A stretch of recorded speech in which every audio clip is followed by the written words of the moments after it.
Hello and welcome to a Unity Dots series. I'm going to do a series of videos here about Unity and its Dots package, and in places compare it to the traditional game object system, and in other places just get deep into what's new with Unity Dots. So hello, my name is Sam. I am a Unity game developer with over 20 years of experience. The last decade or so has been with Unity, and only recently I've been learning the Unity Dots paradigm, which is a completely new way to do your C# coding inside Unity. I am available for remote contract hire, both as a Unity game developer as well as an educator.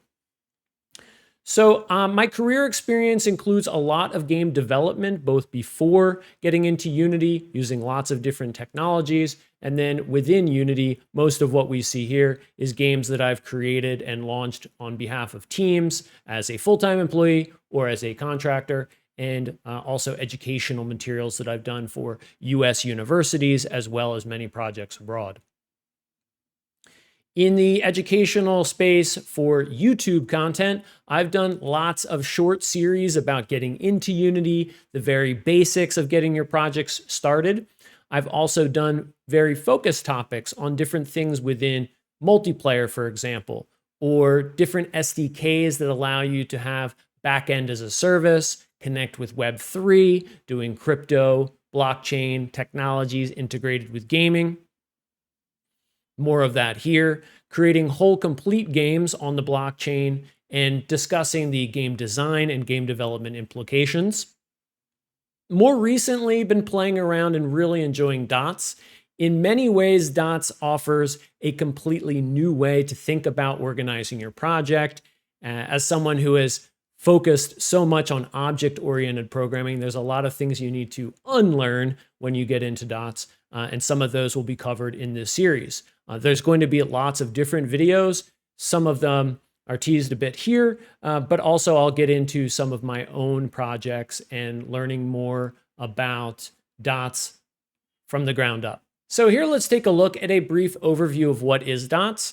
Other videos in this series may get deeper into the theory and certainly deeper into the practical experience of coding Dots.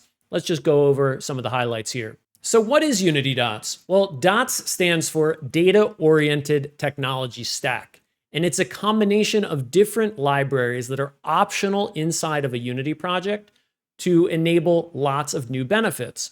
The primary one that when people are most interested in is getting more performance out of your game. And we often see eye candy videos of 100,000 entities swarming around inside Unity, playing at a much faster frame rate than you can do with traditional game objects. When I'm comparing Dots to non-Dots Unity projects, I might refer to the non-Dots as either a game object-based project or an object-oriented OOP project. That's kind of the traditional Unity approach. When you're creating Unity projects, that's the default. That's been around for over 10 years. When you find Unity videos and tutorials and articles about how to do something in Unity, the majority of them, 99.9%, are using that game object-oriented approach. Dots has been around for a couple of years now. It's been in 1.0 for 1 year now, and you can now do lots of things within the Dots framework. When you're sitting down to a project, you can mix the Dots approach with the non-Dots approach, or you could create a mostly pure Dots project. The more you lean on Dots technology in a Unity project, you get these benefits, which are performance, as I mentioned, scalability, being able to get your project going with more and more entities, more and more complexity, and still running smoothly, and modularity. Another great point is, even if you don't want to have, let's say, 100,000 entities moving around, even a traditional, simpler approach with dozens of items on the screen, it will just run more efficiently, meaning a VR device or a mobile device that is a bit older and less powerful will be able to play your game buttery smooth with using Dots technology. So it's not just about putting more out there, it's about having a more efficient approach to what you have. Some of the technologies included in Dots, the primary one is the Unity jobs system, the Unity Burst compiler, which helps run those jobs in native code, and also the entity component system, the ECS. So you might see this whole area of game development within Unity called Unity ECS or Unity DOTS. Both of those pretty much stand for the umbrella over which we're talking about here. But I guess to be technical about it, DOTS is about the paradigm shift, and one of the main key included features there is ECS. So let's talk about each of these in turn. The job system takes advantage of multi-core computing, and it helps you parallelize your code so that you can run multi-threaded code, which allows you to take advantage of a lot of the modern hardware, particularly on our laptops and our desktops, where you're able to run parallel instructions at the same time. For years, this is how your GPU has worked, and a lot of the AAA games out there get to take advantage of that. And an example of this would be a custom class, perhaps called Spinning Cube Job. And that's just a little naming convention that you can use there, ending any classes or structs related to it with job. Next is the Burst compiler. So Burst is an optional compiler that you can have run inside your projects, and only certain compatible code will be able to be burstable or be able to take part of this. The compiler of Burst, it translates your code into highly optimized native code. So it, for each platform you're deploying to, will create a special version of it that just runs much, much, much faster. Some of the benefits here are that it's multi-threaded, as I mentioned before, that it's just really, really fast, and that it is thread safe. So if you're familiar with multi-threaded programming, it's quite tricky to set that up. And by design, this is thread safe. So you get lots of help as you're coding to make sure that you're doing it in a way that code running across those multiple cores at the same time will run smoothly and won't blow up. Then ECS, this is probably the most fundamentally different part of the puzzle. So when you're using ECS packages or the entities package, you're organizing your code into 3 discrete units. Now, I've done a lot of architecture work within Unity, within the traditional game object-oriented type of gaming, and bringing architectures off the shelf like an MVC approach or MVCS approach, which is one particular style for how to organize your code. This is different than MVCS. This is ECS, which stands for Entities, Components, and Systems. And as you're sitting down to write each of your C# files, you're going to think, is this an entity? Is it a component? Or is it a system? And how do those things line up and play together? One of the core reasons that we do this approach within DOTS technology is that by organizing your project this way, it is closer to the way that your computer wants to deal with gaming code, and so it's able to run more smoothly. You're able to line up the information in a way that's just natural as part of this ECS paradigm, which is how your computer and your GPU really wants to see it laid out, so it's able to run that much faster. Along that ride, particularly as someone new to this, parts of it feel like you have to really rethink how you would approach your game development. And we'll see that in some of the future examples. So first, there's the concept of an entity. An entity represents something discrete in your program that has its own set of data. So we're going to see an example in some of these videos where I do something very simple, like spin a cube around. And I'll compare that to the game object approach and then using dots for kind of this newer approach. The place or way you might name that type of concept is a spinning cube entity. This represents the visual element of the cube. And when we think about organizing our behaviors and our data on top of that visual element, we can think about the entity itself being the glue that holds all those concepts together. So if we have a spinning cube, we'd have a spinning cube entity, a spinning cube component, as we'll see in a moment, and a spinning cube system. The entity, as far as kind of the data structure under the hood, it's really just an index that points to this data. So there's very little to the entity itself from a technical standpoint, but logically, it's just kind of what brings everything together. The component here contains the data that systems can read or write. So when we're used to dealing with Unity and having a mono behavior or extending and creating our own custom mono behavior subclass, we really collapse the concepts of entity, component, and system into our mono behavior subclass. We're used to kind of putting our data right next to our behavior and it all sitting on a game object, let's say. The component here is a really rudimentary way to organize that just holds the data. It has no behavior whatsoever to it. So in our example of spinning a cube around, this might be called the spinning cube component, and it would contain maybe the speed to spin, and that would be it. It doesn't contain any behavior. It would just contain a float or a series of floats which indicate how much to spin around. Then you have the system itself. This is where the bulk of your code, your lines of code, will be in systems in ECS. A system transforms component data from its current state to its next state. So the cube system would look at any entities in the world, like your spinning cube.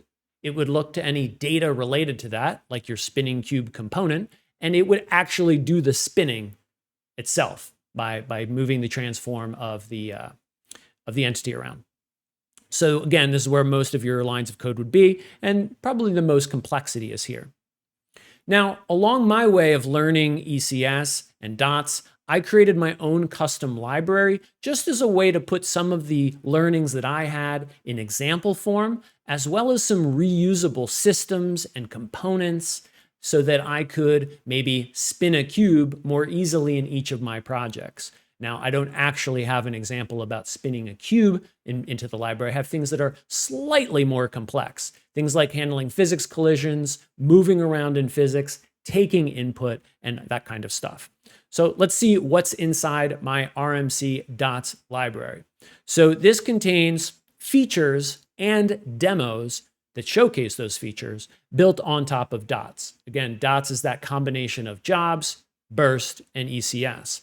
Now, the contents inside of it, if you choose to use this library, there's lots of different pre-built systems and the little pieces that need each system to work for handling things like animation, playing audio inside DOTS, destroying an entity immediately or after a series of seconds, counting up what frame you're on, handling things like game state. Are you in round start? Are you initializing your game? Is the game over?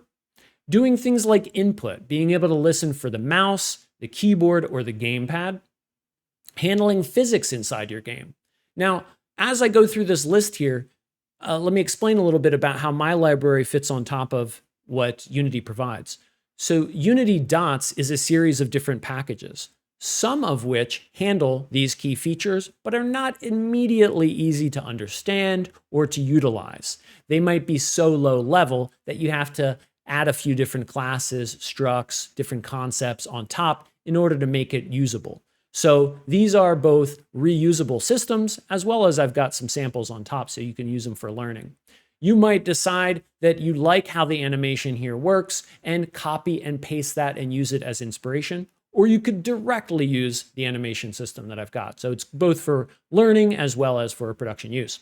Continuing with it, there's a random system. So things that in traditional Unity are quite obvious and easy to use, like random, it's a little bit more complex into the ECS and DOTS world because of the deterministic approach that ECS brings with it. So in order to get things to be not deterministic, meaning in order to get things to be random, you have to do a little bit of stuff to prep that, and also to make it in a nice, usable, scalable way. So my pass on that and how to do it well is in the random. I've also got a scoring system. So if you want to do something simple, like keep track of how many points your player has in a Pong game or something like that. Again, very simple to do this. You would probably end up doing this in a game-specific way in a production project. But for prototyping, it's really nice to be able to just get something right out of the box. Also, spawning, moving your character around different waypoints, all of that is covered inside the RMC Dots library, and I'm going to be extending and adding to that along the way. Then another fantastic part of this Dots library is that there's built-in samples. So delivered through the package manager, you can decide optionally if you want to have some samples to take a look at on top of it. And there's a few different categories of samples that you can look at. So I just explained all the different library features, and there's a library demos sample package that you can bring in, and we'll show an animation example, a spawning example, taking the input. So together with the core library, looking at a sample on top of that will just help you see how you're supposed to use it in a project. I think it's a fantastic place to learn and another great place to copy and paste into your game as you're working on it. There's also a lessons sample. This is not stuff built on top of my Dots library, but more just fundamental things to think about inside Dots. So it's almost a tutorial about how to learn Dots, and there's some cool lessons there. The game samples is another one that you can take a look at. Here I've built, at this point, a couple complete games, and I may add more in the future. And I've done the complete game that contains audio, animation, input, moving, a win-loss state, all that kind of stuff that you'd expect in a core, simple game project. I've done them in a game object approach with no dots whatsoever. And in a folder right next to that, done the same game, looks the same to the end user, and done it with dots. So as you're learning, you can really compare what the object-oriented game object approach is, and then what the dots approach is, and be able to learn from that. It was very helpful for me to learn that way. Probably as I step into more and more complex types of games, I'll do something similar from an academic approach, make it in the old familiar way that I would know how to do with game objects and with object-oriented programming, and then use that as a starting point to do the dots version. Then finally, I have a game templates package in here. So if you want to just get started on a new prototype, you can copy and paste the template. Right now, I've got a limited set of templates, but I'd imagine, being able to have more in the future. Now, they're a little less complex than the full game samples I just mentioned. A game template is really just meant to be a little skeleton in which you start your actual prototyping or game production. And how do we bring this into your project? Well, the RMC Dots library and the RMC Dots example library both sit on Git. So links below, you can take a look at them. And there's two different flavors here. The RMC Dots library, you bring it in through the package manager into your own Unity project. The RMC Dots package does not include a Unity project. And there's some notes in the README there about how you need to set that up. If you're new to Dots, I highly recommend you instead check out the RMC Dots examples project, which is the complete RMC Dots library plus a Unity project that's pretty empty, but has the basic libraries that you need from Unity. There's lots of different packages that you need to bring in, not just ECS, Burst, and Job System, but a lot of other supporting ones, at least for my use case, physics, audio, input, all that stuff. And you just have a no-brainer approach.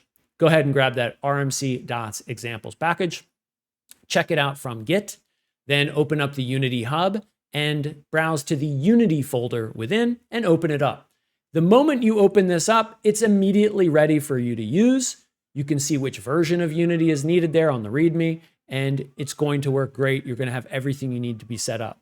As an optional third step, you can go into the package manager and you can check out any of those different RMC Dots samples that I've shown here on the screen and that I just went over. And those are a great way to get started. If you choose not to bring those in, you've got a fairly empty assets folder ready for you, and you can start your game that way. Now, in this series, there's going to be demos covering lots of different stuff, the things that I've mentioned and other things as well. And really, you want to take a look at the thumbnails here and be able to see all of the different videos we're going to have covering things like the lessons, the library demos, the game samples, the game templates as well, and more as I go along.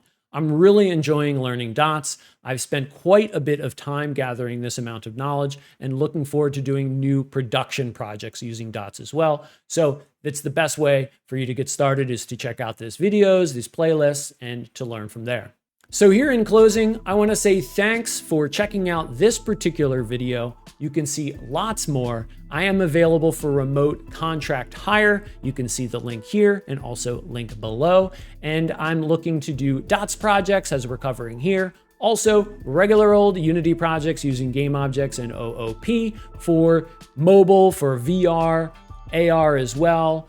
Dots is a particular passion here, but as that technology gets embraced by the industry, I'm looking to do development work in non-DOTS Unity projects, as well as education around DOTS and Unity in general in the form of creating online courses, teaching one-on-one, teaching one-on-many types of courses as well. And look forward to hearing from you. So thanks a lot.